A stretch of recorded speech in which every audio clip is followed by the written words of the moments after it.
안녕하세요. 이번 시간에는 우리 암 치료, 원래는 수술, 항암, 방사선이라는 기본 세 가지 정도의 암 치료 방법이 있는데 그 중에 항암, 화학요법에 대해서 알아보겠습니다. 우리가 흔히 항암제라고 불리는 것들이 여기 포함되게 되는데요. 항암 치료는 왜 하게 될까요? 항암제 치료. 항암 치료 목적은 1차적으로 암 제거, 암은 당연히 없애는 게 목표가 되겠죠.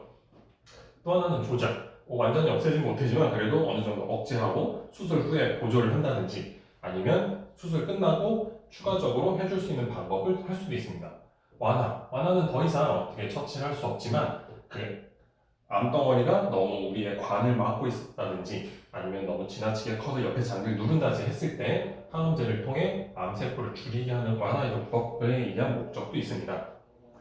그러면 항암치료는 어떻게 하는지, 항암치료는 선행, 보조, 동시화학요법이라는 크게 세 가지 정도로 분류할 수 있는데요. 선행항요법 같은 경우에 수술하기 전에 사이즈를 어느 정도 줄여놓는 겁니다.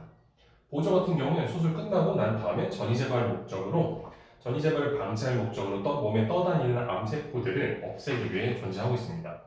동시화학요법 같은 경우에는 보통은 방사선과 함께 같이 해서 효과를 증대시키려고 하는 경우들이 있습니다. 그러면 항암제들에는 어떤 것들이 있을까요? 우리가 흔히 1세대, 2세대 또는 2세대, 3세대라고 불리는 항암제들이 있는데 기본적으로 세포 독성을 이용하는 항암제가 대표적입니다. 세포 독성이 우리가 가장 많이 알고 있는 머리카락이 빠져요, 토해요, 손발이 저려요, 미식거려요 하는 것들이 대부분 세포 독성 항암제에 포함되게 되는데요. 우리가 예전에 한번 보면 세포는 어느 주기를 가지고 분열하게 됩니다. 근데 이때 분열할 때 이상 반응이 있어서 이게 이제 암세포로 발전하게 되는데 이 암세포가 화학 증식을 하니까 이 빨리 늘어나는 암세포의 증식을 막기 위해서 이 세포 단위의 늘어나는 단계를 끊어버리는 겁니다. 이게 세포 독성 항암제가 되는데 이렇게 빠르게 증식하는 세포들에 가서 그 세포의 증식을 막는 역할을 하다 보니 우리 머리카락처럼 빠르게 자라는 곳 또는 위장 같은 곳에서 그게 떨어지게 되는 겁니다. 세포 분열이 자꾸 막으니까 당연히 소화가 안 되고 머리카락이 자꾸 빠지고 골수도 빨리 분열된 세포 중 하나인데 떨어지다 보니 면역이 감소하게 되는 부작용들을 나타나게 됩니다. 그래서 정상세포도 많이 손상을 보게 되었었는데요. 이 세대로 표적항암제, 항암제 중에 암세포로 들어가는 신호의 시그널들을 어느 하나 두 개를 막으면 그 암세포가 더 이상 크는 걸 막을 수 있겠다라고 해서 만들어진 것들입니다.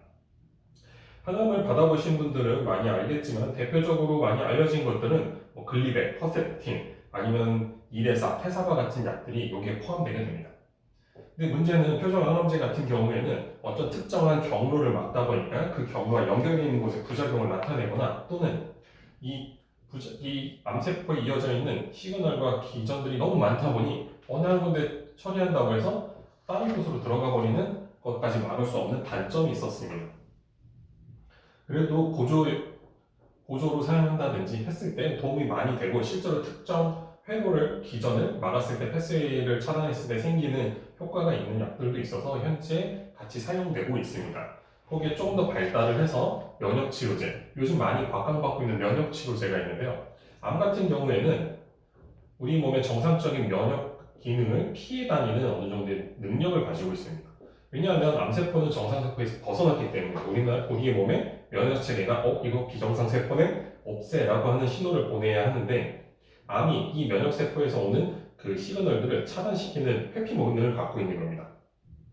그러다 보니 면역체계가 암세포를 인지할 수 있는 이 신호를 차단하는 걸 못하게 한다든지 아니면 면역세포가 올 때 그 신호를 받지 않고 도망가는 것들에 대해서 인식표를 만들어준다든지 하게 되면 암세포를 우리 면역세포가 가서 직접 처리할 수 있는 것에 대해서 만들어져 있는 게 현재 면역치료입니다.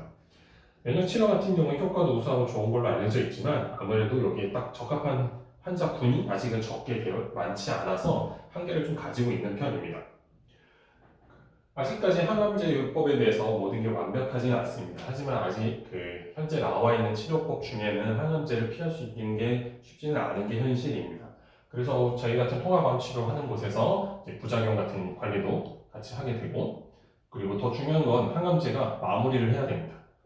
시작을 하면 정확한 사이클 안에 정확한 어떠한 용량, 특히 키나 몸무게 등을 통해서 체표 면적을 계산해서 들어가게 되는데 그 용량을 모두 다 목표에 도달을 해야 되기 때문에 그 전까지 갈 수 있는 방법. 왜냐하면 중간에 힘들거나 해서 중단하면 안 되기 때문에 그런 걸 관리해주는 역할도 할 수 있고, 뿐만 아니라 면역 같은 걸 증진시켜서 아까 얘기했듯이 면역세포로 인해 그 암세포가 면역세포를 회피하거나 이런 걸 방지할 수 있는 방법 등을 연구하고 있는 게 통합암 치료가 되겠습니다.